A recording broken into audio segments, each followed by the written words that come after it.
তা কিছুই জানার বোঝার চেষ্টা করে না, যার কারণে সালাত আদায় করে কিন্তু প্রশান্তি অর্জন করতে পারে না। কিন্তু আল্লাহ রাব্বুল আলামিন বলছেন, ইন্নাস সালাতা তানহা আনিল ফাহশাই ওয়াল মুনকার, নিশ্চয়ই নামাজ, নিশ্চয়ই সালাত যাবতীয় অন্যায়, অশ্লীলতা, পাপাচার থেকে বিরত রাখে। কিন্তু দুঃখজনক হলো সত্য যে এরা কোরআন মাজিদের কিছু না বুঝার কারণে এরা মসজিদে সালাত আদায় করে, মসজিদ থেকে বের হয়ে এদের কাপড় টাকানোর নিচে নেমে যায়। এরা মসজিদে সালাত আদায় করে, মসজিদ থেকে বের হয়ে এরা সেলুনে গিয়ে রাসূলের সুন্নাত দাড়ি কেটে ফেলে। এরা মসজিদে সালাত আদায় করে, মসজিদ থেকে বের হয়ে এরা সিগারেট টানতে টানতে চলে যায়। এরা মসজিদে সালাত আদায় করে, মসজিদ থেকে বের হয়ে এরা সুদ ঘুষের লেনদেনে জড়িয়ে যায়। কেন? এরা মসজিদে সালাত আদায় করে, মসজিদ থেকে বের হয়ে চায়ের দোকানে বসে সিনেমা দেখা শুরু করে। কেন এমনটা হচ্ছে? এরা সালাত আদায় করে, নামাজ পড়ে, কিন্তু নামাজের মধ্যে যে কি পড়ে কিছুই বুঝে না। কথা বুঝেন নাই? কথা বুঝতে পেরেছেন? এমনিতে দেখেন, আমি একটা প্রশ্ন করি, তাহলে এখানে উদাহরণ চলে আসবে। আচ্ছা, আমরা যে সালাতে সাজদায় গিয়ে সুবহান রাব্বিল আলা পাঠ করি, পাঠ করেন আপনারা? কথা বলতে হয়, পাঠ করেন? সুবহান রাব্বিল আলা পাঠ করেন না? কে কে হাত উঠান তো। পাঠ করেন না কে কে? আমি এটা বলেছি, তার মানে সবাই পাঠ করেন। রুকুতে গিয়ে সুবহান রাব্বিল আযীম পাঠ করি তো আমরা সবাই, নাকি? কথা বুঝতে পারতেছেন? পাঠ করেন না এমন কেউ আছেন নাকি যে সুবহান রাব্বিল আযীম রুকুতে গিয়ে পড়েন না? আছেন কেউ এমনটা? কেউ তো নাই। আচ্ছা, সাজদায় গিয়ে যে সুবহান রাব্বিল আলাটা পাঠ করেন, এটার অর্থ কয়জন বলতে পারবেন? হাত উঠাবেন, আমি একজনকে জিজ্ঞাসা করব। রুকুতে গিয়ে সুবহান রাব্বিল আযীম যে পাঠ করেন, এটার অর্থ কয়জন জানেন? একটু হাত উঠাবেন, জিজ্ঞাসা করব। বৈঠকে বসে আত্তাহিয়াতু দুরূদ শরীফ দোয়া মাসুরা যে পাঠ করি, এটার অর্থ আমরা কয়জন জানি? এবার বুঝতে পেরেছেন বিষয়টা? তাহলে কেন আমাদের সালাত আমাদের ব্যক্তিগত জীবনে প্রভাব ফেলে না? এরা নামাজ পড়ে, এরা সালাত আদায় করে, কিন্তু 50 বছরের আল্লাহ একটা জিন্দেগি দান করেছে। এই 50 বছরের জিন্দেগিতে এরা এখনো সুবহান রাব্বিল আযীম এই শব্দের অর্থ মুখস্থ করতে পারে নাই। 50 বছরের আল্লাহ একটা জিন্দেগি দান করেছে, এই 50 বছরের জিন্দেগিতে এরা সাজদায় গিয়ে কি পড়ে এরা কিচ্ছু বোঝে না। তাহলে এরা কবরের মধ্যে প্রশ্নের জবাব দেবে কিভাবে? কথা বুঝতে পারতেছেন? আপনাদের মাঝে তো ওয়াজ মাহফিল হলে ডেকে ডেকে নিয়ে এসে বসানো লাগে। জুমার দিন সবার শেষে মসজিদে যান, তার মানে আপনি ব্যাপক পণ্ডিত। মাহফিলে 1 ঘন্টার জন্য বসেন, বারবার আপনাকে বাথরুমে ওয়াশরুমে যাওয়া লাগে, তার মানে শয়তান ওয়াসওয়াসা দেয়, চুলকানি দেয় আপনাকে উঠে যাওয়ার জন্য। কিন্তু আপনার কোনো ন্যূনতম কোনো সুবহান রাব্বিল আযীম শব্দের জ্ঞান নাই, সুবহান রাব্বিল আলা শব্দের জ্ঞান নাই। কিন্তু আপনি চায়ের দোকানে বসে বক্তব্যের সমালোচনা করেন, কোরআন হাদিসের সমালোচনা করেন। আপনার তো কোরআন হাদিসের সমালোচনা করার কোনো যোগ্যতাই নাই। কথা বুঝতে পেরেছেন? সমালোচনা করার কোনো যোগ্যতা নাই। আগে সুবহান রাব্বিল আযীম শব্দের অর্থ মুখস্থ করে সালাত আদায় করেন, আগে সুবহান রাব্বিল আলা শব্দের অর্থ মুখস্থ করে সালাত আদায় করেন। তা না হলে আপনার কেমন শাস্তি হতে পারে আজকে আলোচনার মধ্যে আসবে ইনশাআল্লাহ। যে কথা বলছিলাম, তাহলে আমাদের তাফসীরের আলোচনা জানা জরুরি, সালাতে কি তিলাওয়াত করে এগুলো জানা জরুরি। এখনো পর্যন্ত এমন হতভাগা মুসলমান আছে যারা নামাজে যে দাঁড়ায় আল্লাহু আকবার, এই আল্লাহু আকবার শব্দের অর্থ অনেকেই জানে না। আমি আর লজ্জা দিতে চাচ্ছি না, আপনি জানেন কিনা নিজের কাছে প্রশ্ন করবেন। কথা বুঝতে পেরেছেন? জানেন কিনা নিজের কাছে প্রশ্ন করবেন। তাহলে আসুন আমরা মূল আলোচনায় প্রবেশ করি। আমাদের তাফসীরের আলোচনা শোনাটা অত্যন্ত জরুরি। এজন্য সংক্ষিপ্ত সময় কথা বলবো, যতটুকু কথা বলবো যতদিন আল্লাহ বাঁচিয়ে রাখবে। সূরা আল মাউন নামাজে তিলাওয়াত করলে যেন অর্থ এবং তাফসীর বুঝতে পারি, এরকম নিয়তে শুনতে হবে। পারবো ইনশাআল্লাহ? চেষ্টা করতে হবে। আউযু বিল্লাহি মিনাশ শাইতানির রাজীম। বিতাড়িত শয়তান হতে আল্লাহর নিকট আশ্রয় প্রার্থনা করছি। বিসমিল্লাহির রহমানির রহিম। পরম করুণাময় অসীম দয়ালু আল্লাহর নামে শুরু করছি। আল্লাহ রাব্বুল আলামিন বলছেন, আরাআইতাল্লাযী ইউকাযযিবু বিদ্দীন। আরবিতে রাআইতা শব্দের অর্থ হলো দেখা, আর আরাআইতা শব্দের অর্থ হলো তুমি কি দেখেছো বা তোমরা কি দেখেছো। আবারও বলছেন আরাআইতা, তুমি কি দেখেছো, তোমরা কি দেখেছো।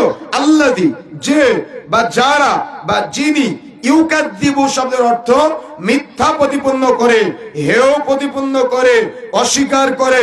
বিদ্দিন, এই দিন শব্দের প্রায় 11টি অর্থ আছে। যেমন ইন্নাদ দীনা ইনদাল্লাহিল ইসলাম, এখানে দিন শব্দের অর্থ ভিন্ন। এরকম 11টি অনুবাদ আছে। এই সূরার মধ্যে যে অনুবাদ করা হয়েছে সেটা হলো বিদ্দিন শব্দের অর্থ হলো কিয়ামত দিবস। তার মানে আরাআইতাল্লাযী ইউকাযযিবু বিদ্দিন, তুমি কি দেখেছো, তোমরা কি দেখেছো যে ব্যক্তি কিয়ামতকে অস্বীকার করে, যে জান্নাতকে অস্বীকার করে, যে জাহান্নামকে অস্বীকার করে, যে বারজাখকে অস্বীকার করে, যে পুলসিরাতকে অস্বীকার করে, সর্বসাকুল্যে যে আল্লাহকে অস্বীকার করে। কি সমাজে এমন নাস্তিক নাই? যারা জান্নাত অস্বীকার করে, যারা জাহান্নাম অস্বীকার করে, যারা মৃত্যু পরবর্তী জীবনকে অস্বীকার করে, যারা সর্বোপরি আল্লাহ রাব্বুল আলামিনের অস্তিত্বকে পর্যন্ত অস্বীকার করে, যারা মিজানের পাল্লাকে পর্যন্ত অস্বীকার করে। মনে রাখার চেষ্টা করবেন, মুতাজিলাদের একটা আকীদা আছে, সেটা হলো আল্লাহ রাব্বুল আলামিন তার মানে এই মিজানের পাল্লায় কোনো কিছু পরিমাপ করতে পারবে না। কেন? নেকি তো দেখা যায় না, পাপ তো দেখা যায় না, গুনাহ তো দেখা যায় না, তো আল্লাহ এগুলা মাপবে কিভাবে? কি তাদের এটা কি? তাদের এটা প্রশ্ন। এখন আমি যদি আপনাকে প্রশ্ন করি যে আপনার শরীরে জ্বর হয়, থার্মোমিটার দিয়ে মাপেন, আপনি কি জ্বর দেখতে পান? আপনি কি জ্বর মাপতে পারেন? না দেখতে পান, না ধরতে পারেন, না ছুঁইতে পারেন? কি করতে পারেন বলেন তো? আপনি মাপতে পারেন, পরিমাপ করতে পারেন, কিন্তু এটাকে আপনি দেখতে পান? কথা বুঝতে পারতেছেন? যাদের শরীরে প্রেসার আছে, প্রেসার কম বেশি হয় না? এটা কি ধরা যায়? এটা ছোঁয়া যায়? এটা কি করা যায়? মাপা যায়। যেটা দেখা যায় না, ধরা যায় না, ছোঁয়া যায় না, এটা মাপাটা বিশ্বাস করতে পারলেন। কিন্তু যে আল্লাহ রাব্বুল আলামিন আমাকে আপনাকে সৃষ্টি করেছেন, যিনি আমাদের স্রষ্টা, তিনি আমাদের পাপ এবং নেকি পরিমাপ করতে পারবে না? কি মনে হয় আপনার কাছে? পরিমাপ করতে পারবে না? আল্লাহ সম্পর্কে এত নগণ্য ধারণা কেন আপনার? আল্লাহ সম্পর্কে এত ঠুনকো ধারণা কেন আপনার? এজন্যই তো আজকে মানুষ আল্লাহকে চিনতে পারে নাই, রবকে চিনতে পারে নাই। এক শ্রেণীর মানুষ তারা আজকে আল্লাহকে অস্বীকার করেছে। কিভাবে? আল্লাহর অস্তিত্বকে প্রশ্নবিদ্ধ করেছে যে আল্লাহ আকার না নিরাকার। কি আছে না? কথা বলতে হবে, আছে না? অধিকাংশ মানুষ এটা বিশ্বাস করে যে আল্লাহ নিরাকার, কিন্তু আল্লাহ রাব্বুল আলামিন বলছেন আর রহমান আলাল আরশি ইস্তাওয়া, রহমান আরশে, সুবহানাল্লাহ। আচ্ছা, একজন হিন্দু এই কথা কি বলে না যে তার স্রষ্টা তাকে দেখে? কথা বুঝেন না মনে হয়, কথা বুঝতে পারতেছেন? একজন খ্রিস্টান কে কথা বলে না যে তার স্রষ্টা তাকে দেখে? একজন মুসলিমের মধ্যে যত দলেই থাকুক না কেন, প্রত্যেকে এটা মানে নাকি? প্রত্যেকে মানে তো যে আল্লাহ তাকে দেখে। আচ্ছা, যার অস্তিত্ব আপনি অস্বীকার করছেন, তিনি আপনাকে দেখে কিভাবে? কথা বুঝেন না মনে হয়, কথা বুঝতে পারতেছেন? আপনি যাকে বলেন যত মানুষ, অর্থাৎ যত আল্লাহ তত আল্লাহ, তার মানে আপনি বললেন সবার মধ্যে একটা করে আল্লাহ আছে, নাউযুবিল্লাহ। এটা হলো হিন্দুদের আকীদা, কিন্তু আপনি এটা মুসলিমের উপরে চাপিয়ে দিয়ে বলে দিলেন যত আল্লাহ তত আল্লাহ। তার মানে প্রত্যেক মানুষের মধ্যে আপনি একটা করে আল্লাহ খুঁজে বের করেন, নাউযুবিল্লাহ। তাহলে আপনি যে আবার বলছেন আল্লাহ আপনাকে দেখে, তাহলে আপনি যার অস্তিত্ব অস্বীকার করলেন, তিনি আপনাকে দেখে কিভাবে? আমি প্রশ্ন করতে পারি কিনা আপনার কাছে? কথা বুঝতে পেরেছেন? এরকম বহু জাহেলি আকীদা আমাদের সমাজে আছে। মনে রাখার চেষ্টা করতে হবে, কিয়ামত সত্য, জান্নাত সত্য, জাহান্নাম সত্য, বারজাখ সত্য। আল্লাহ রাব্বুল আলামিন বিচারের মাঠে হিসাব নিকাশ করবেন, মিজানের পাল্লা, এটাও সত্য। যারা ভ্রান্ত আকীদায় বিশ্বাসী আছে তারা এগুলাকে অস্বীকার করে। ব্যর্থহীন ভাষায় বলে যেতে চাই, যদি আপনি আল্লাহর অস্তিত্বকে অস্বীকার করেন, যদি আপনি আল্লাহর উলুহিয়াতকে অস্বীকার করেন, আল্লাহর রুবুবিয়াতকে অস্বীকার করেন, আসমা ও সিফাতকে অস্বীকার করেন, তাহলে আপনার ঈমান থাকবে না। একজন মুসলমান ততদিন পর্যন্ত মুসলমান থাকে ততদিন পর্যন্ত তার তাওহীদ উলুহিয়া, তাওহীদ রুবুবিয়া, তাওহীদ আসমা ও সিফাত ঠিক থাকে। কিন্তু একজন মুসলমান যখন সে মসজিদে সালাত আদায় করে, আবার এখান থেকে গুনাহগার কাটি মাজারে গিয়ে তারা গরু ছাগল মানত করে, তখন সে মুশরিক হয়ে যায়। কথা বুঝেন না মনে হয়, কথা বুঝতে পেরেছেন? নামাজের মধ্যে কি বলেন? ইয়াকা না'বুদু ওয়া ইয়াকা নাস্তাঈন, আল্লাহ একমাত্র, কেবলমাত্র, শুধুমাত্র তোমারই ইবাদত করি, একমাত্র, কেবলমাত্র, শুধুমাত্র তোমার কাছে সাহায্য চাই। কি নামাজে বলেন না এটা? কি বললেন? ইয়াকা শব্দের অর্থ একমাত্র, কেবলমাত্র শুধুমাত্র। কিন্তু মুসলমান আল্লাহকে একমাত্র বিষয় মানতে পারে নাই। মুসলমান আল্লাহকে পাওয়ার জন্য দালাল ধরেছে, মিডিয়া ধরেছে, যার কারণে এরা মসজিদে পড়ে আল্লাহ একমাত্র তোমারই ইবাদত করি, একমাত্র তোমার কাছেই সাহায্য চাই। কিন্তু এরা মসজিদ থেকে বের হয়ে পীর সাহেবের কবরের কাছে গিয়ে বলে, বাবা তোমার মাধ্যমে জান্নাত চাই, তোমার মাধ্যমে সন্তান চাই। নাউযুবিল্লাহ। কথা বুঝতে পারেন না? কথা বুঝতে পেরেছেন? তাহলে এরা তাদের রবকে চিনতে পারে নাই, এরা তাদের আল্লাহকে চিনতে পারে নাই, যার কারণে এরা প্রথম একটা গরুতে বাছর দিয়েছে, মানত করে অমুক মাজারে। প্রথম ছাগলে বাচ্চা দিয়েছে, মানত করে অমুক মাজারে। মুরগিতে প্রথম ডিম দিয়েছে, ডিমটা মানত করে অমুক মাজারে। গাছে প্রথম লাউ হয়েছে, লাউটা কোথায় দিবে? অমুক মাজারে। এগুলো সব ভণ্ডামি। মনে রাখার চেষ্টা করবেন, আল্লাহ রাব্বুল আলামিনকে পাওয়ার জন্য এরকম কোনো দালাল লাগে না। আরে কিয়ামতের মাঠে আদম আলাইহিস সালাম বলবে নাফসি, নূহ আলাইহিস সালাম বলবে নাফসি, লূত আলাইহিস সালাম বলবে নাফসি, শুআয়ব আলাইহিস সালাম বলবে নাফসি, ইয়াকুব আলাইহিস সালাম বলবে নাফসি, ইলিয়াস আলাইহিস সালাম বলবে নাফসি, মুহাম্মদুর রাসূলুল্লাহ সাল্লাল্লাহু আলাইহি ওয়াসাল্লাম পর্যন্ত সাজদায় গিয়ে বলবে উম্মতি উম্মতি, আল্লাহ আমার উম্মত, আল্লাহ আমার উম্মত। বিচারের মাঠে নবী রাসূলদের যদি এরকম করুণ পরিস্থিতি হয়, তো আমার আপনার কি অবস্থা হবে? আর আপনি যে পীরের পূজা করতেছেন, আরে তার কবরের মধ্যে কি হচ্ছে সে নিজেই জানে না, সে আপনার কিভাবে জান্নাত দিতে পারে? কথা বুঝেন নাই? কথা বুঝতে পারতেছেন? সুতরাং আল্লাহকে পাওয়ার জন্য যদি কোনো মাধ্যম ধরেন, তাহলে এটা হবে শিরকে আকবার, এটা হবে শিরকে আকবার। আল্লাহকে পাওয়ার জন্য কোনো মিডিয়া লাগে না, আল্লাহকে পাওয়ার জন্য কোনো দালাল লাগে না, আল্লাহকে পাওয়ার জন্য কোনো মাধ্যম লাগে না। আল্লাহ রাব্বুল আলামিন এই জন্যই তো আমাকে আপনাকে সর্বদা স্মরণ করতে বলেছেন, স্মরণ করতেই হবে। সেটা হলো যে আল্লাহ রাব্বুল আলামিন তিনি হলেন এক, তিনি অদ্বিতীয়। তার কাছে যে কোনো সময় যে কোনো ভাবে যে কেউ যদি চায়, আল্লাহ রাব্বুল আলামিন তাকে ফিরিয়ে দিতে লজ্জা পায়। সুবহানাল্লাহ। আপনি গুনাহ থেকে মুক্ত হতে যাচ্ছেন, কত পথ আপনার আছে মুক্ত হওয়ার জন্য। আপনাকে মাজারে যেতে হবে কেন? আপনি সন্তান চাচ্ছেন, আপনার আল্লাহর কাছে চাওয়ার কত পথ আছে। আপনাকে পীরের কাছে যেতে হবে কেন? তার কবরে কি হচ্ছে সে নিজেই জানে না, সে আপনার কি উপকার করতে পারে? মুসলমান মনে রাখার চেষ্টা করতে হবে, এই শাহজালাল, শাহপরান, খান জাহান আলী, শাহ মখদুম তো বহু দূরের কথা। আপনার বাড়ির পাশে এই গুনাহগার কাটে পীর সাহেব তো বহু দূরের কথা। স্বয়ং মসজিদ নববীতে গিয়ে যদি রাসূলের কবরের কাছে গিয়ে যদি আপনি আল্লাহর কাছে রাসূলের মাধ্যমে চান, এটাও হবে শিরকে আকবার। কথা বুঝেন না মনে হয়? কেন? আল্লাহ হলেন স্রষ্টা, আর রাসূল কি বলেন তো? রাসূল হলেন সৃষ্টি। এই দেখেন এখানে আল্লাহ রাব্বুল আলামিন বলছেন, যারা তারাই হলো ধ্বংসপ্রাপ্ত, যারা এগুলো অস্বীকার করে, যারা আল্লাহকে অস্বীকার করে, আল্লাহর অস্তিত্বকে অস্বীকার করে, জান্নাত জাহান্নাম অস্বীকার করে। এরা মনে করে এদের পীর সাহেব নাকি একে জাহাজে করে জান্নাতে নিয়ে যাবে। আস্তাগফিরুল্লাহ।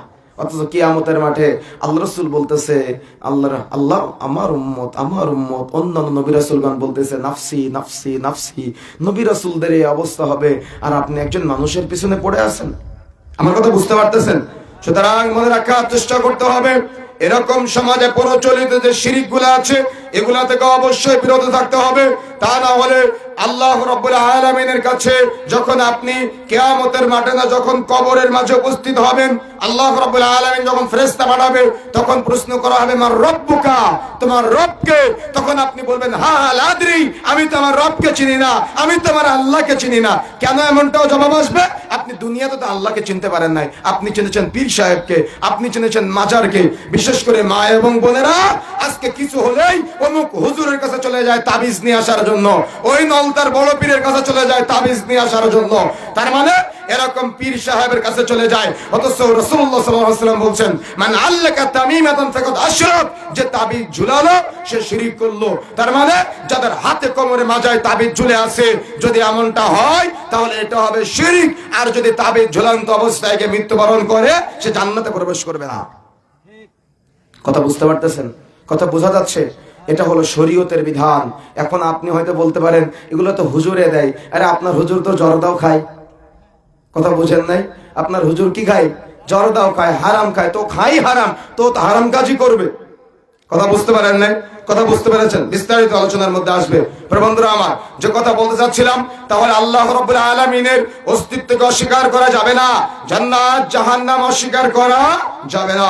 2 নম্বর আয়াত আল্লাহ রাব্বুল আলামিন বলছেন, ফাযালিকাল্লাযী ইয়াদউল ইয়াতীম, অপরাধী হলো তারাই যারা এতিমের সাথে রূঢ় আচরণ করে, এতিমের ঘাড়ে ধাক্কা দেয়, এতিমের সাথে কর্কশ আচরণ করে। আমাদের সমাজে যার বাবা মারা যায় সে হয়ে যায় সমাজের সবচেয়ে বড় অবহেলিত ব্যক্তি, তাই না? কথা বলতে হবে, তাই না? যার বাবা মারা যায় তাকে সমাজের মানুষ সবচেয়ে বেশি ঘৃণার পাত্রে দেখে।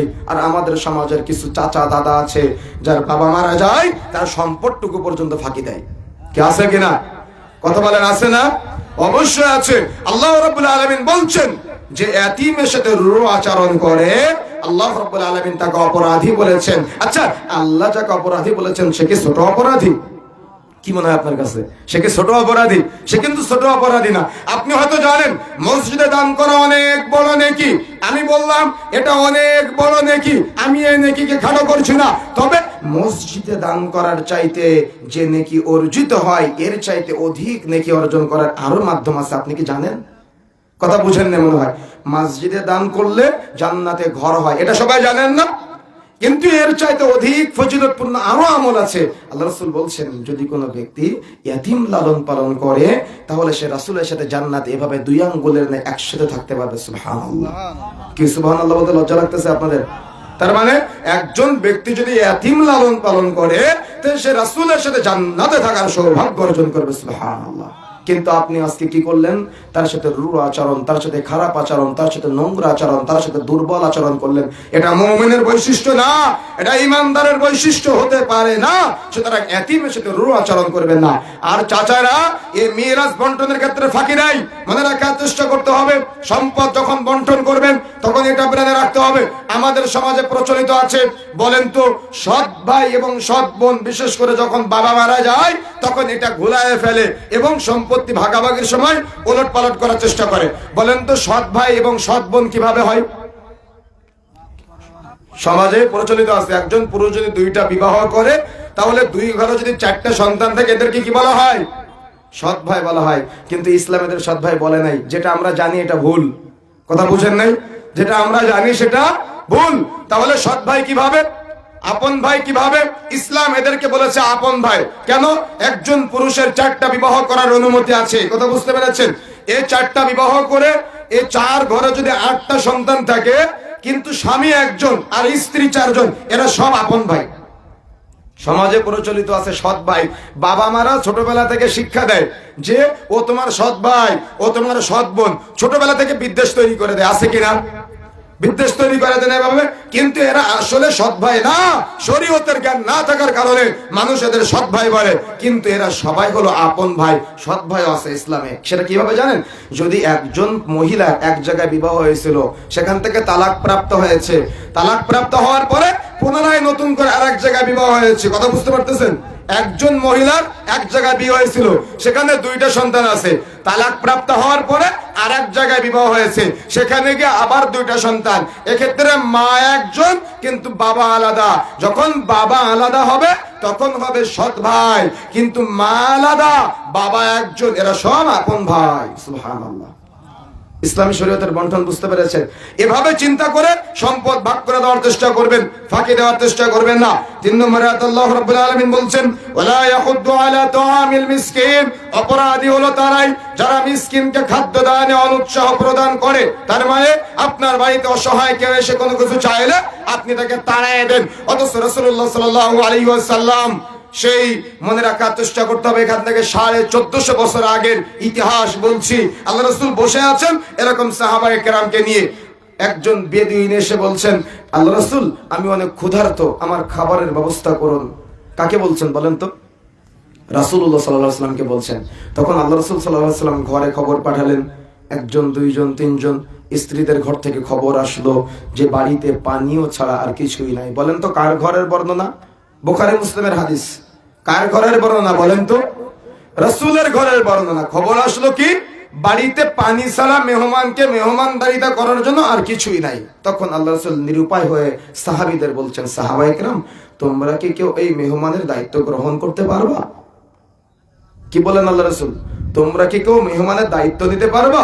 তখন সাহাবীদের মধ্য থেকে আবু তালহা রাদিয়াল্লাহু তাআলা আনহু বলছেন, লাব্বাইক ইয়া রাসূলুল্লাহ, আল্লাহর রাসূল আমি উপস্থিত আছি, আল্লাহর রাসূল আমি মেহমানের দায়িত্ব গ্রহণ করলাম।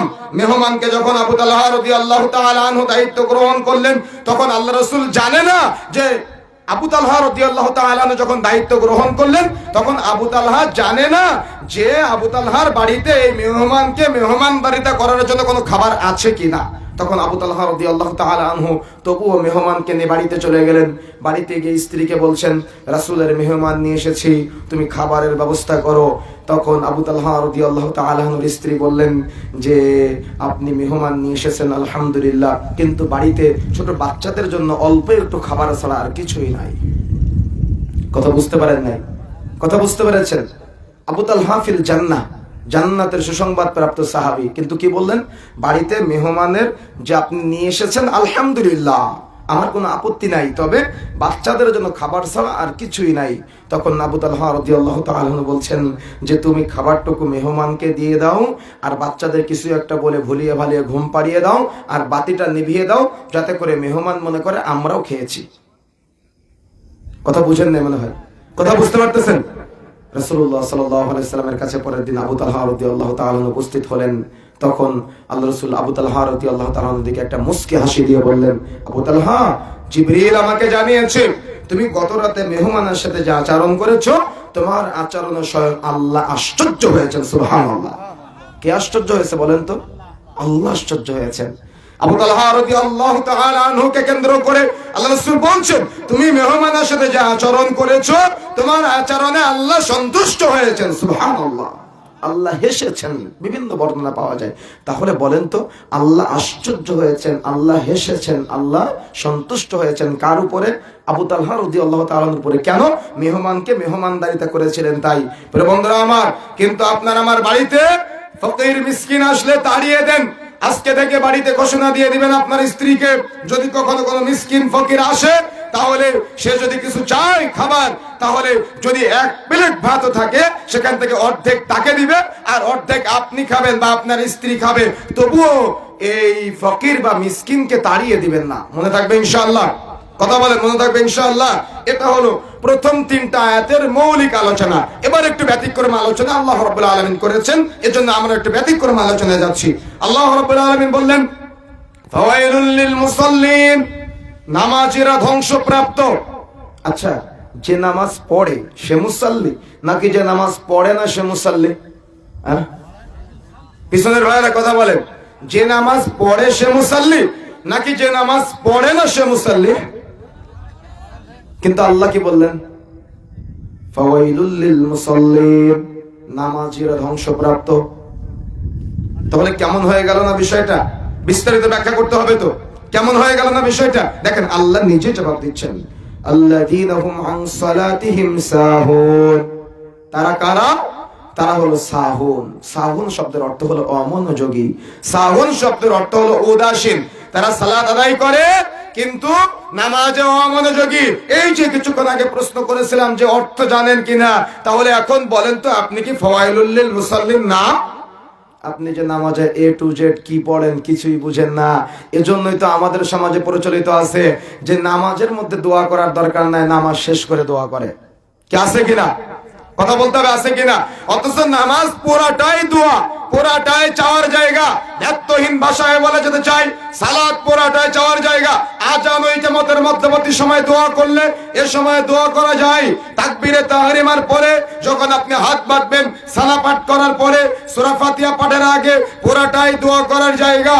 রুকুতে যাওয়ার আগে দোয়া করা যায়, রুকুতে গিয়ে নির্দিষ্ট দোয়া পাঠের পরে দোয়া করা যায়, সাজদায় গিয়ে সাজদার নির্দিষ্ট দোয়া পাঠের পরে দোয়া করা যায়, দুই সাজদার মাঝখানে নির্দিষ্ট দোয়া পাঠের পরে দোয়া করা যায়, বৈঠকে বসে আত্তাহিয়াতু দুরূদ শরীফ দোয়া মাসুরা পাঠের পরে সালাম ফেরানোর আগে লম্বা সময় দোয়া করা যায়।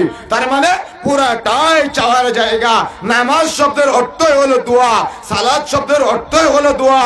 কিন্তু আপনি ডানে আসসালামু আলাইকুম, বামে আসসালামু আলাইকুম, আল্লাহুম্মা আমিন ইমাম মুসল্লিদের নিয়ে শুরু করলেন, তার মানে আপনি নামাজকে অপমান করলেন। আপনি বুঝেন নাই, আপনি এখনো বুঝেন নাই, আপনার এখনো ভিতরে কাজ করতেছে যে আজীবন ভুল করেছি। জি, আপনি ভুল করেছেন, কথা বুঝেন নাই। জি, কেন? ওই যে বলেছিলাম, মনে আছে, অতিরিক্ত আমলে অতিরিক্ত নেকি, কথা বল। আমল যদি অল্প হয়, রাসূলের পদ্ধতিতে হয়, এখানে চূড়ান্ত নেকি, মনে আছে আপনাদের? তার মানে সালাতে দোয়া করার জায়গা কোথায়? পুরাটাই যাওয়ার জায়গা।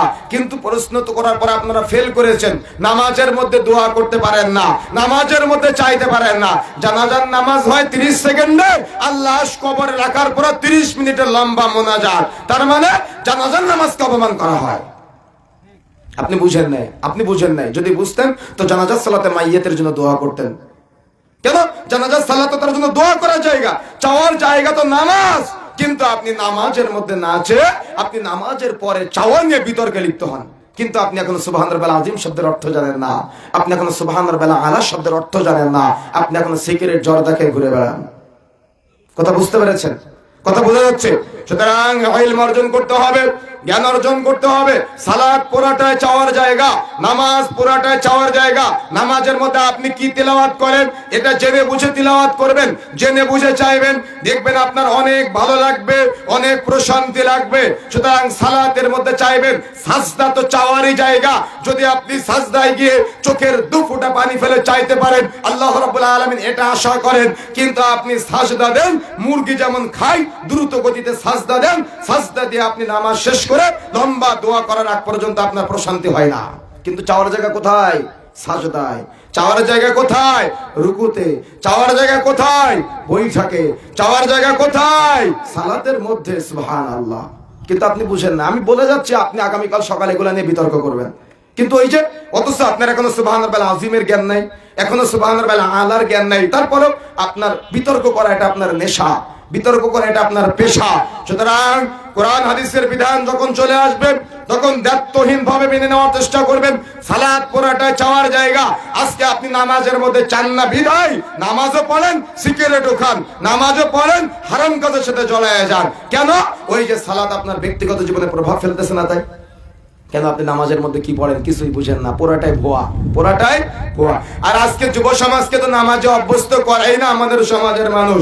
যদি 2-1 বাচ্চা মসজিদে নামাজ পড়তে আসে, তাহলে অতিরিক্ত পরহেজগার, অতিরিক্ত সুফি, অতিরিক্ত ইমানদার সাজা কিছু মানুষ এরা বাচ্চাদেরকে মসজিদ থেকে বের করে দেয়। আছে কিনা? কি আপনাদের এলাকা আছে এগুলা?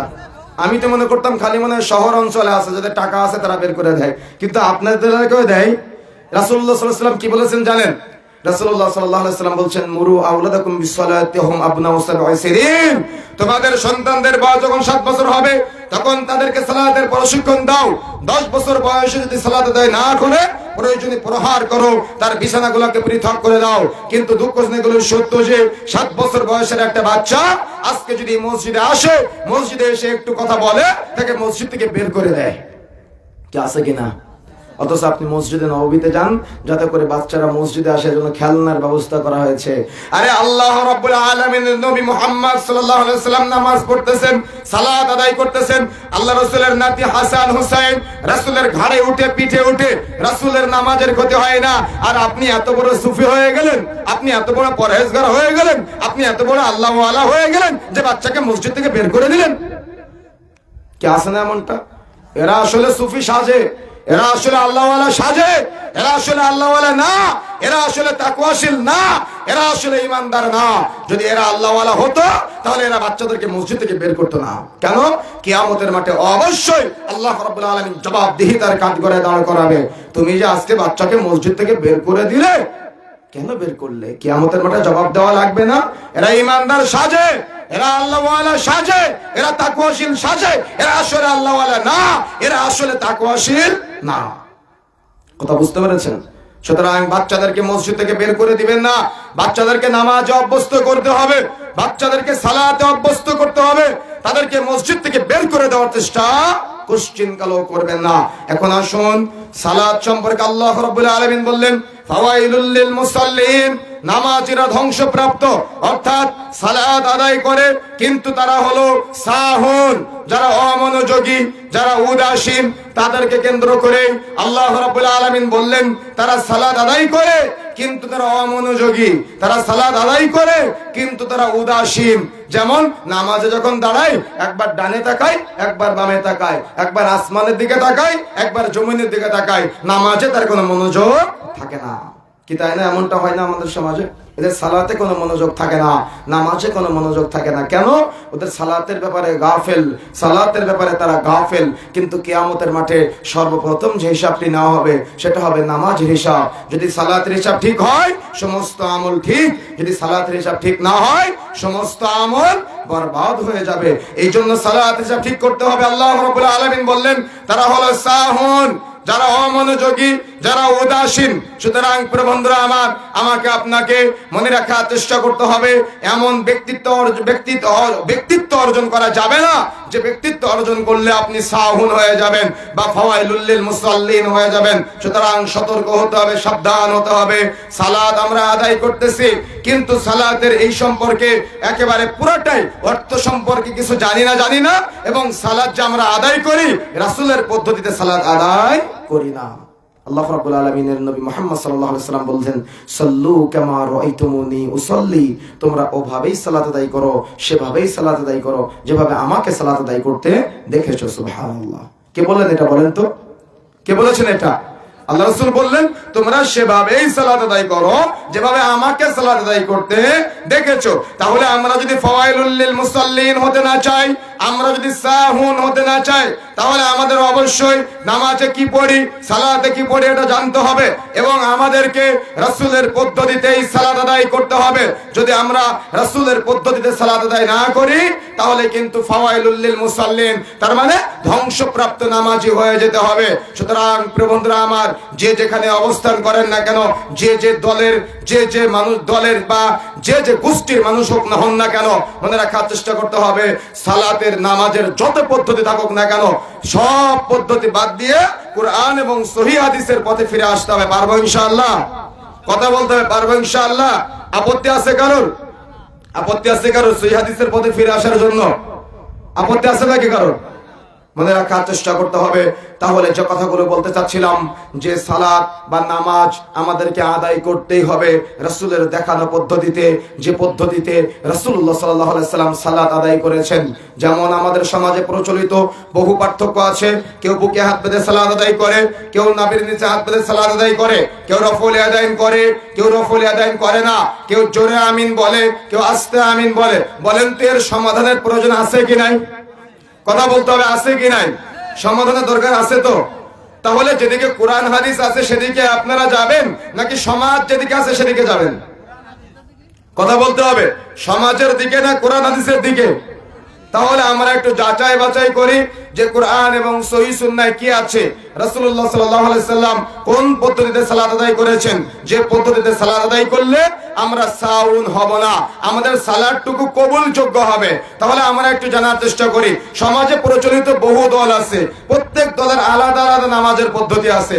কেউ বলে ফিলতলি, কেউ বলে আটরশি, কেউ বলে ফুরফুরা, কেউ বলে দেওবন্দি, কেউ বলে চিশতিয়া, কেউ বলে মুজাদ্দিদিয়া, কেউ বলে নকশবন্দিয়া, কেউ বলে কাদারিয়া, কেউ বলে শরীয়ত, কেউ বলে মারিফত, কেউ বলে তরিকত, কেউ বলে হাকিকত। কে আছে না কি নাই? কথা বলতে হবে, আছে না?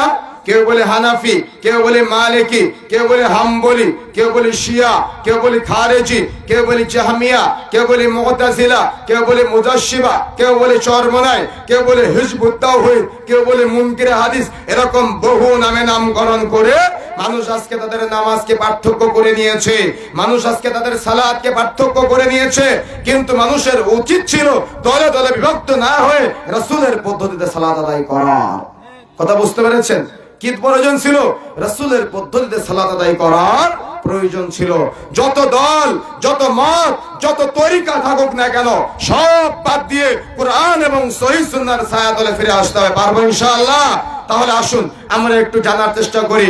আমাদের সমাজে অনেক মসজিদে কেউ পায়ের সাথে পা মিলিয়ে সালাত আদায় করে, কেউ ফাঁকা ফাঁকায় সালাত আদায় করে। বলেন তো আমরা অনুসরণ করব কার?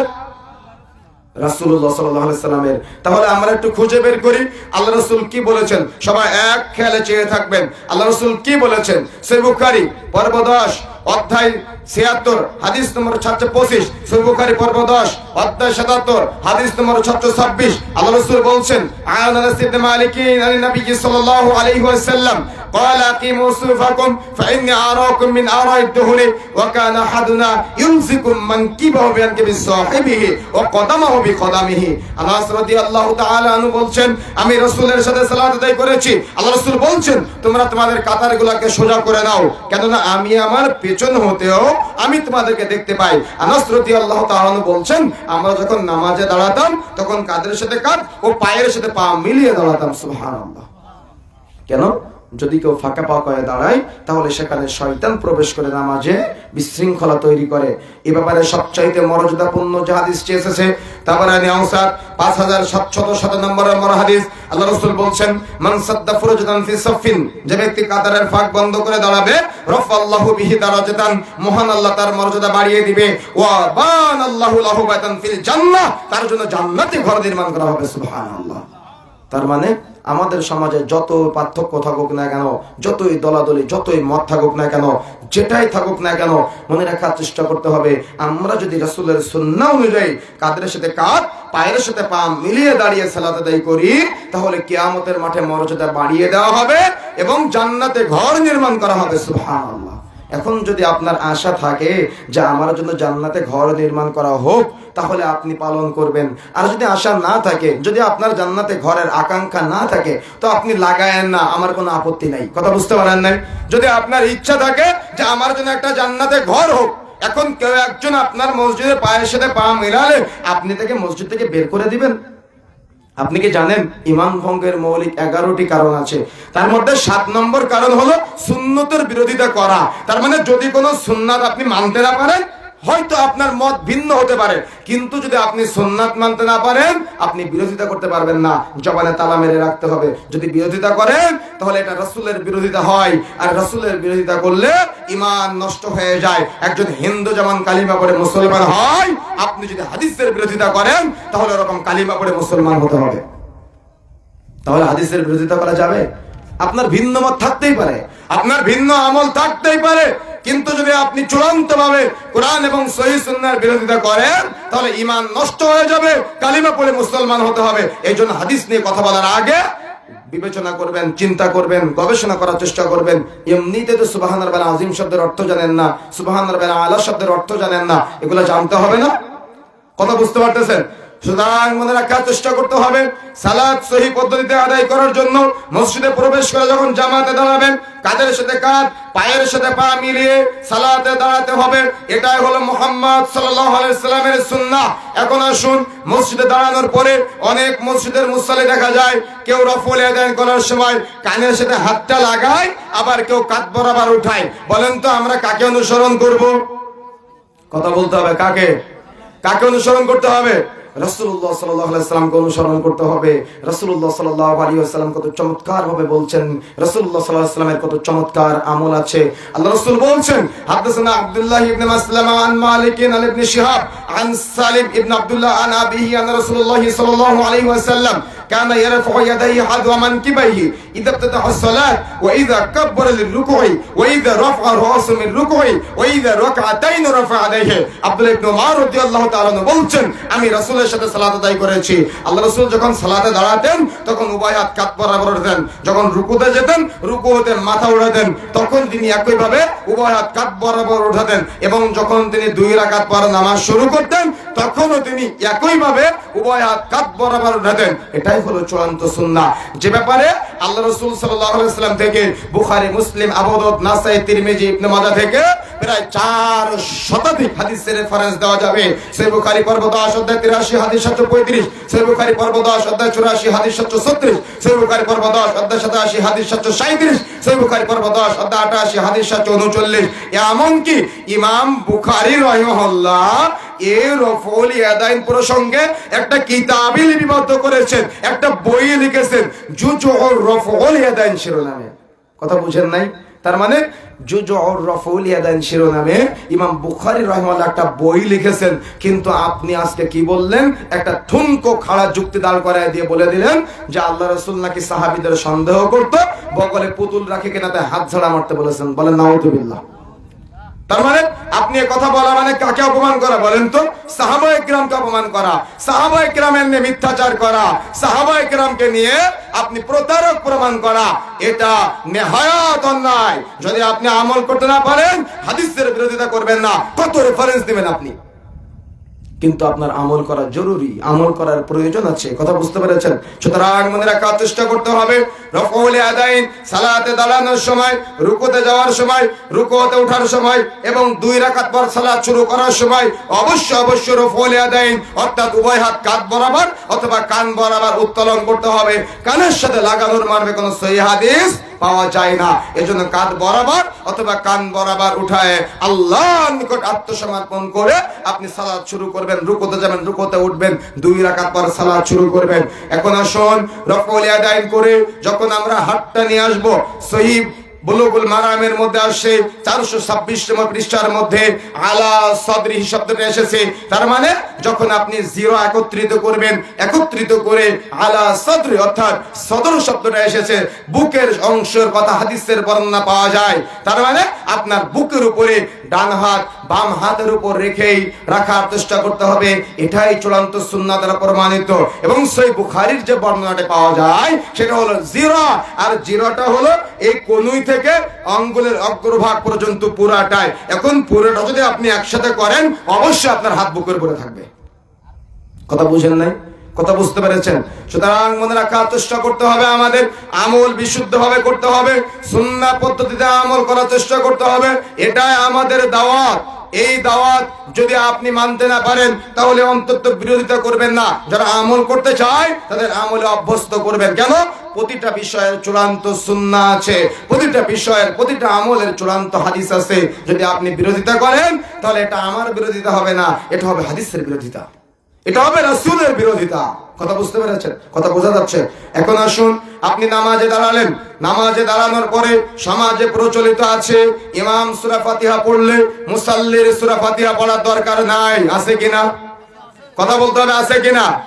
যার কারণেই তো সমস্যা। ইমাম সূরা ফাতিহা কি পড়ে জানে না, মুসাল্লু কি পড়ে জানে না, এর জন্য নামাজে দাঁড়ায় ব্যবসার চিন্তা করে। কথা বুঝতে পারেন নাই? কয়টা রুকু হলো, কয়টা সাজদা হলো, অনেক সময় মনেও থাকে না তাদের।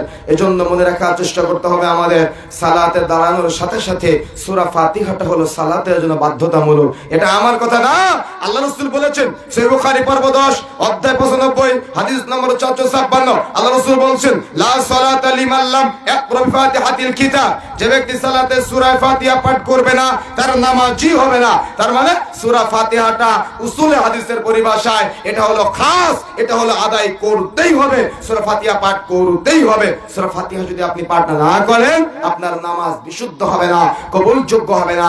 এই জন্য একাকী সালাত আদায় করছেন, সূরা ফাতিহা পাঠ করতে হবে। ফরজ সালাত আদায় করছেন জামাতে, সূরা ফাতিহা পাঠ করতে হবে। তারাবির সালাত আদায় করছেন, সূরা ফাতিহা পাঠ করতে হবে।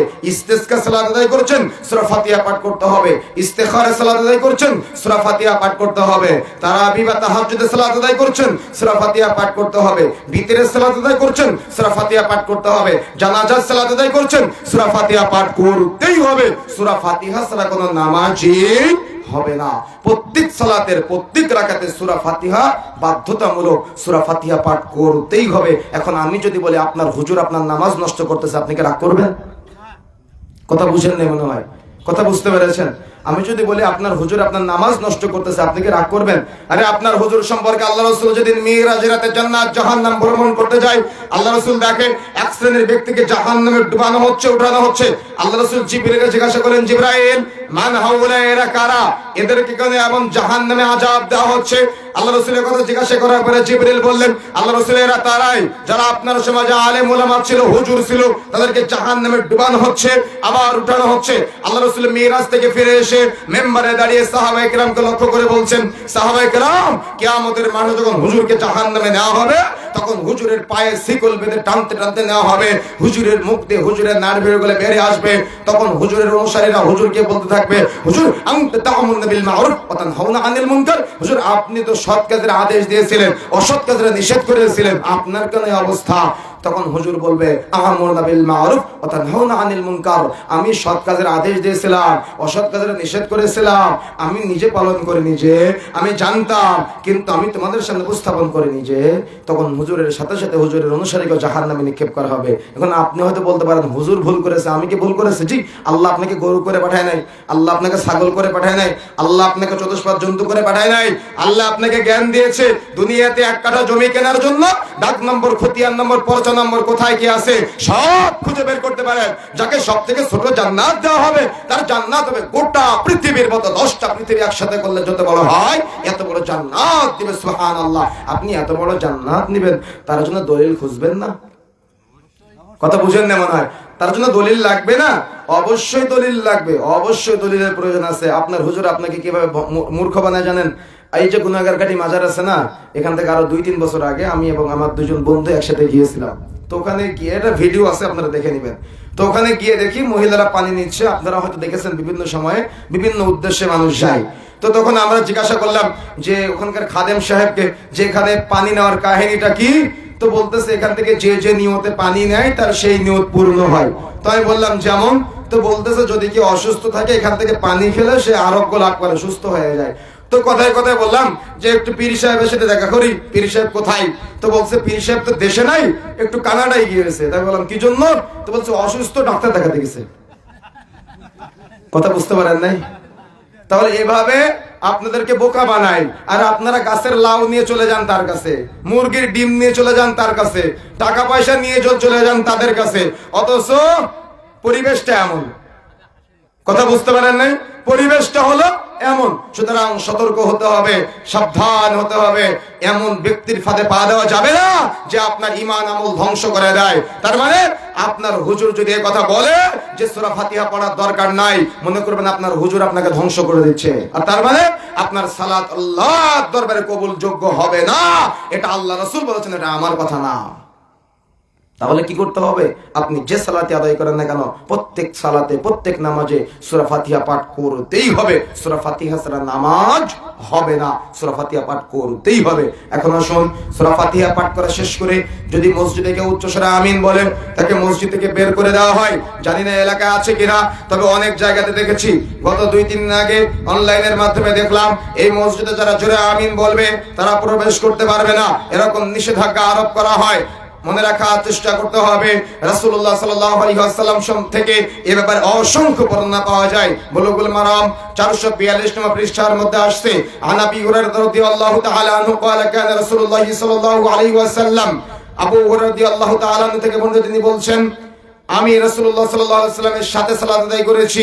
রাসূলুল্লাহ সাল্লাল্লাহু আলাইহি ওয়াসাল্লাম যখন সালাতে সূরা ফাতিহা পাঠ করা সমাপ্ত করতেন তখন কণ্ঠস্বর উঁচু করতেন না, আমিন বলতেন। এ মর্মে মর্যাদাপূর্ণ যে বর্ণনাটি পাওয়া যায় সহিহ বুখারী পর্ব 10 অধ্যায় 111 হাদিস নম্বর 812, সহিহ বুখারী পর্ব 10 অধ্যায় 112 হাদিস নম্বর 813, আল্লাহ রাসূল বলছেন ইদা আমানাল ইমাম ফাআমিনু ফাইন্নাহু মান আফাকাতা আমিনাহু তাআমিনাল মালায়েকাতি গুফিরা লাহু মা তাকাদ্দামা মিন যামবি।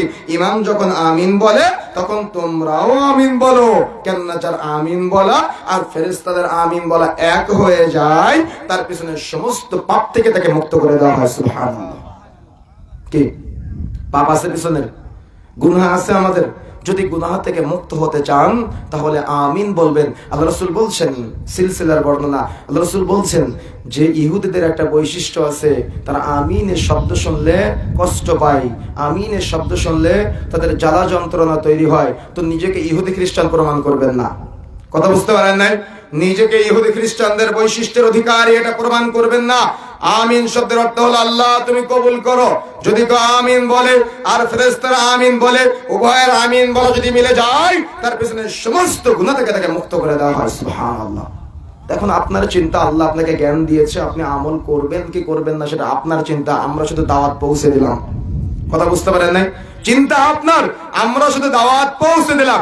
আপনি হয়তো বলতে পারেন যে আপনার স্ত্রী মাটির সাথে মিশে গিয়ে সাজদা দিচ্ছে, আর অনেকের স্ত্রী তারা পুরুষের মতো করে সাজদা দেয়। এখন আমি আপনাকে এতটুকু বলে যেতে পারি, নারী এবং পুরুষের নামাজের পদ্ধতিগত কোনো পার্থক্য নাই। পুরুষেরা যে পদ্ধতিতে সালাত আদায় করে, নারীও একই পদ্ধতিতে সালাত আদায় করে। এখন আপনি আপনার হুজুরকে গিয়ে জিজ্ঞাসা করবেন, হুজুর আপনি যে মহিলাদের নামাজের জন্য মাটিতে লেগে যেতে বলেছেন, এটা কোরআনে আছে না হাদিসে আছে? আপনার হুজুরকে জিজ্ঞাসা করবেন, হুজুর জবাব দিতে পারবে না, বলবে হাদিসে আছে, আল হাদিস। যেমন ফাজাইল আমল নামে একটা কিতাব আছে না, আমাদের সমাজে মসজিদের মেম্বারে থাকে, আমরা এটা গবেষণা করে দেখেছি, এর মধ্যে অর্ধেকের বেশি জাল হাদিস আছে, লেখা আছে আল হাদিস, কিন্তু হাদিসে যে কোথায় আছে খুঁজে আর পাই না গবেষণা করতে গিয়ে। কথা বুঝতে পারেন নাই? কথা বুঝতে পেরেছেন? লেখা আছে আল হাদিস, কিন্তু হাদিসে যে কোথায় আছে তার খুঁজে পাই না। প্রতারণা। কথা বুঝতে পারেন নাই? সুতরাং এগুলা বয়কট করতে হবে। বয়কট করে মেম্বারে কোরআন এবং হাদিস রাখবেন। আপনারা মাঝে মাঝে বৈঠক করবেন, তবে ফাজাইলে আমল, ফাজাইলে সাদাকা, মকসিদুল মুমিনিন, 12 চাঁদের তরফেজিলত, এগুলা থেকে না, আলোচনা হতে হবে কোরআন এবং হাদিস থেকে। কথা বুঝতে পারেন নাই? এগুলা থেকে না, এগুলার মধ্যে অধিকাংশ জাল কথা লেখা আছে। ওই যে বলেছিলাম না সাদ্দাদের কাহিনী, ওই যে বলেছিলাম না বুড়ির বড়ের গাছের ঘটনা, ওই যে বলেছিলাম না হরিণের কাহিনী, এরকম মিথ্যা কথাগুলো লেখা থাকে যা কোরআন হাদিসে কোথাও নাই। কথা বুঝতে পারতেছেন? কথা বোঝা যাচ্ছে? সুতরাং যে কথা বলতে যাচ্ছিলাম, আমাকে আপনাকে এই পরিপূর্ণ সালাতটা রাসূলের পদ্ধতিতে আদায় করতে হবে। নারী এবং পুরুষের সালাতে নামাজে পদ্ধতিগত কোনো পার্থক্য নাই। পুরুষরা যেভাবে সাজদা দেয়, নারীরাও সেম একইভাবে সাজদা দিবে। নারীরা মাটির সাথে লেগে গিয়ে সাজদা দিতে পারবে না। কথা বুঝতে পেরেছেন? কথা বোঝা যাচ্ছে? যে কোনো আমল করতে গেলে তার দলিল লাগবে। কি করতে গেলে দলিল লাগবে বলেন তো? আমল করতে গিয়ে দলিল লাগবে। এখন ওই যে আমি একটা শব্দ বলেছিলাম বিদআত, এখন আপনি হয়তো বললেন যে হুজুর আপনি যে বিদআত বললেন, এই বিদআতের আবার দলিল কি? কি প্রশ্ন আসতে পারেন আপনার কাছে? আপনি যে বিদআত বললেন, তো বিদআতের দলিল কি? আরে ভাই, মনে রাখার চেষ্টা করবেন, যখন দলিল থাকে তখন সুন্নাহ হয়, যখন দলিল থাকে তখন জায়েজ হয়, যখন দলিল থাকে দলিলের আলোকে হারাম হয়, দলিলের আলোকে নাজায়েজ হয়। কিন্তু বিদআত তখনই হয় যখন তার দলিল থাকে না। কথা বুঝতে পারেন নাই? তাহলে আমল করতে গেলে জায়েজের দলিল লাগবে, বা কোনো কিছু বর্জন করতে গেলে নিষেধের দলিল লাগবে। যেমন আপনি ফজরের পূর্বে 2 রাকাত সুন্নত পড়বেন, এটা দলিল লাগবে। কথা বুঝতে পারেন না? এটা কি লাগবে? দলিল লাগবে। কেন? এটা জায়েজ। সিগারেট হারাম, জর্দা হারাম, গুল তামাক, মাদক দ্রব্য এগুলা হারাম। এগুলা হারাম হওয়ার জন্য দলিল আছে না? কথা বুঝতে পেরেছেন? দলিল আছে না? তার মানে জায়েজেরও দলিল আছে, না জায়েজেরও দলিল আছে, হালালেরও দলিল আছে, হারামেরও দলিল আছে, সুন্নতেরও দলিল আছে, তাওহীদেরও দলিল আছে। দলিল নাই কিসের বলেন তো? কিসের? বিদআতের। ও দলিল নাই তাই বিদআত। আল্লাহ রাসূল আমল করে না তাই বিদআত। যদি আল্লাহ রাসূল আমল করতো তাহলে দলিল থাকতো। কথা বুঝতে পেরেছেন? একেবারে বাংলা ভাষায় বললাম, যদি আল্লাহ রাসূল আমল করতো বা নিষেধ করতো তাহলে হয় হালাল হতো, না হয় হারাম হতো, জায়েজ হতো, না হয় নাজায়েজ হতো, তাই না? কিন্তু যেহেতু আল্লাহ রাসূল আমল করে নাই, সাহাবায়ে কেরাম আমল করে নাই, আল্লাহ রাসূল নির্দেশ দেয় নাই, সাহাবায়ে কেরাম নির্দেশ দেয় নাই, আমরা যদি এগুলা সুন্নাত মনে করে বা জায়েজ মনে করে করি তাহলে এটা বিদআত হয়ে যাবে। কথা বুঝতে পেরেছেন এবার? তাহলে ওই যে বলেছিলাম সালাত পুরাটাই চাওয়ার জায়গা, এই যতগুলি বর্ণনা দিলাম পুরাটাই চাওয়ার জায়গা, পুরাটাই প্রার্থনা করার জায়গা। কিন্তু আপনি নামাজের মধ্যে দোয়া না করে নামাজ শেষ করে আল্লাহুম্মা আমিন, এটাই হলো আল্লাহ রাসূলের আমল ছিল না, যার কারণে আপনি যে আমল করলেন এজন্য এটা বিদআত। এখন আপনি যদি বলেন যে এটা করা যাবে না, তার দলিল কি? আরে করা যাবে না বলেই এটা বিদআত। দলিল নাই তাই বিদআত। যদি আল্লাহ রাসূল আমল করতো আমরা আমল করতাম। আল্লাহ রাসূলের আমল আছে। কেমন আমল আছে জানেন? আল্লাহ রাসূল একাকী দোয়া করতেন হাত তুলে। আমাদের এই আমলটা করতে হবে। যদি কেউ একাকী হাত তুলে দোয়া করে আল্লাহ রাব্বুল আলামিন তার হাত খালি হাতে ফেরত দিতে লজ্জা পায়। সুবহানাল্লাহ। কি সুবহানাল্লাহ বলবেন না?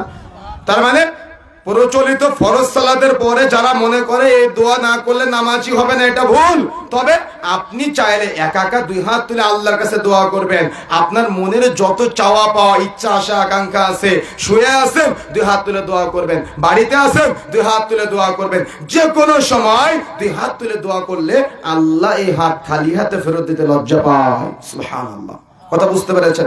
তাহলে যদি আমরা ফাওয়াইলুল লিল মুসাল্লিন না হতে চাই, আমরা যদি সাহুন হতে না চাই, তাহলে অবশ্যই নামাজে মনোযোগী হতে হবে এবং পুরো সালাতটা সুন্নাহ পদ্ধতিতে ঢেলে সাজাতে হবে। এরপর আল্লাহ রাব্বুল আলামিন বলছেন আল্লাযীনা হুম ইউরাউন অপরাধী হলো তারাই যারা লৌকিকতা প্রদর্শনের জন্য সালাত আদায় করে। তার মানে এদের পাঁচ ওয়াক্ত নামাজে পাওয়া যায় না। জুমার দিন ওই মা ঠেলে ঠেলে পাঠায়, আরো লজ্জায় যায়। জুমার নামাজ না পড়লে এলাকার মানুষ কি বলবে, ঈদের নামাজ না পড়লে এলাকার মানুষ কি বলবে। তার মানে লোকজন তাকে ঠেলে ঠেলে পাঠায়। আর যদি ইমাম সাহেব পাশে থাকে 2 রাকাত নামাজ 5 মিনিট লম্বা, আর যদি ইমাম সাহেব না থাকে 2 রাকাত নামাজ 1.5 মিনিটে হয়ে যায়। কি আছে না? আমরা তো মাহে রমজান পার করলাম, মাহে রমজানে 20 রাকাত তারাবির সালাত আদায় করেছেন কয় মিনিটে বলেন? কয় মিনিটে? তার মানে মাহে রমজান পার করলাম, এত চমৎকার ফজিলতপূর্ণ একটা সময়, আপনি সালাত আদায় করলেন। আপনি ফরজ সালাতে ফজরের সময় মসজিদে পাওয়া যায় না, জোহরে মসজিদে পাওয়া যায় না, কিন্তু আপনি তারাবির সময় মসজিদে জায়গা দেওয়া যায় না। আর এই তারাবির সালাতটা হচ্ছে 20 রাকাত নামাজ 30 মিনিটে শেষ। তার মানে একজন যে সূরা ফাতিহা পাঠ করে শেষ করবে এর সময় থাকে না। তো এই নামাজ পড়তে কে বলেছে আপনাকে? নামাজের অপমান করতে কে বলেছে আপনাকে? সূরা ফাতিহার অপমান করতে কে বলেছে আপনাকে? কথা বুঝেন নাই? কথা বুঝতে পেরেছেন? তার মানে আপনি সালাত আদায় করেন, কিন্তু সুন্নাহ পদ্ধতিতে করেন, আপনি ধীরে ধীরে আদায় করেন। এত দ্রুত পড়তে হবে কেন আপনার? তার মানে ইমাম সাহেব যে সূরা ফাতিহাটা পড়ে, তার মানে এত দ্রুত পড়ে মুসল্লি দ্বিতীয় রাকাতে উঠে দাঁড়ানোর আগেও আবার রুকুতে চলে যায়। কি আছে না এমনটা? এভাবে নামাজের অপমান করতে কে বলেছে আপনাকে? কেরাতের অপমান করতে কে বলেছে আপনাকে? কোরআনের অপমান করতে কে বলেছে আপনাকে? সুতরাং সতর্ক হতে হবে, সাবধান হতে হবে, সালাত হতে হবে ধীরে সুস্থে, লোক দেখানোর জন্য না। ফরজ সালাতের গুরুত্ব অধিক। সুন্নাত সালাত আদায় না করলে আপনি গুনাহগার হবেন না, তবে এগুলো অনেক ফজিলত আছে, আপনি আদায় করার চেষ্টা করবেন ইনশাআল্লাহ। কিন্তু অবশ্যই অবশ্যই লৌকিকতা প্রদর্শনের জন্য না হয়। কথা বুঝেন নাই? লোক দেখানোর জন্য যেন না হয়, সেদিকে আপনাকে আপ্রাণ চেষ্টা করতে হবে। এরপরে শেষের আয়াত আল্লাহ রাব্বুল আলামিন বলছেন, ওয়ায়ামনাউনাল মাউন, অপরাধী হলো তারাই যারা এই পারিবারিক সাংসারিক কিছু খুঁটিনাটি জিনিস যেগুলো আছে এগুলো একে অপরকে দেওয়া থেকে বিরত থাকে। তার মানে কেউ আপনার স্ত্রীর কাছে এসে পেঁয়াজ চাইলো, আপনার স্ত্রী দিল না, অথচ আছে।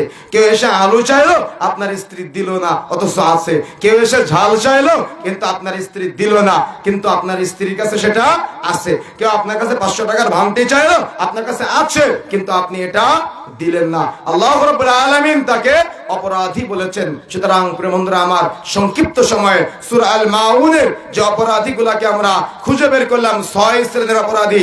1, যে কিয়ামতকে অস্বীকার করে, আল্লাহকে অস্বীকার করে, জান্নাত জাহান্নামকে অস্বীকার করে। 2, যে ইয়াতীমের সাথে রূঢ় আচরণ করে, খারাপ আচরণ করে, দুর্বল নোংরা আচরণ করে। 3, যে মিসকিনকে খাদ্য দানে অনুৎসাহ প্রদান করে, তাকে তাড়িয়ে দেয়। 4, যে সালাত আদায় করে কিন্তু সাহুন, অমনোযোগী, উদাসীন। 5, যে সালাত আদায় করে কিন্তু লোক দেখানোর জন্য সালাত আদায় করে।